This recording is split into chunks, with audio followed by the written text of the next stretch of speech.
He goes, man, I love this glove. It was a Wilson A2000.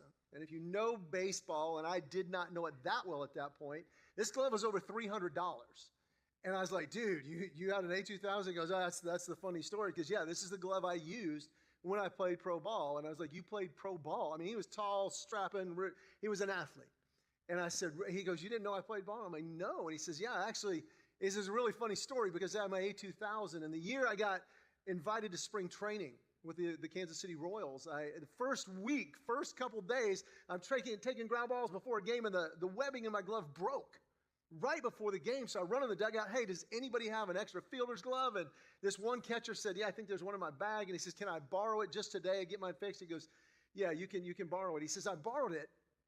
I went and played. It's like, man, this is really good. I really like this glove. Do you mind if I use it till mine gets fixed? And the guy goes, just keep it. He said, mine got fixed, but I got used to it, and I love this glove. And he says, I literally went back to him and said, hey, do you mind, can I pay you for this? I want to use this one and use my A2000 as a backup. He goes, just keep it. End of the year. Fast forward to the end of the year. If you know baseball, towards the end of the year, the rosters expand, and he got pulled up to the Royals. He was in a AAA, got pulled up, ended up playing an American League Championship Series. The Royals were in it that year, and then played in a World Series. He got in the game several times, and he goes back to this catcher. After it's all said and done, he goes, man, I love this glove. He said, I want to buy it from you. And he goes, man, just keep it. And he goes, no, you don't understand.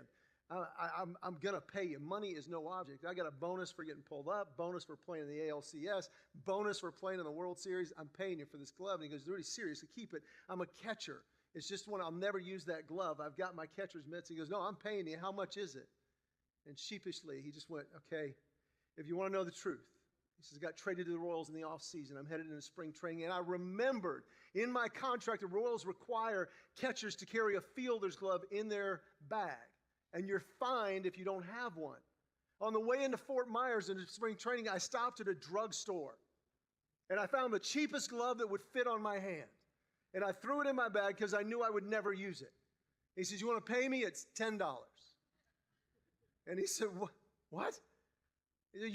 You're telling me that I just used a $10 drugstore glove and played in an American League, played in a World Series with a $10 drugstore glove? And he said, yeah. And as he told me that story, I thought of my world. And the world will define us, and I know I did, and internalize it by what we are not and what we don't measure up. And God just whispered in my heart in that time, it's not the instrument. It is the master with the instrument that makes the difference. Yes, you can clap for that.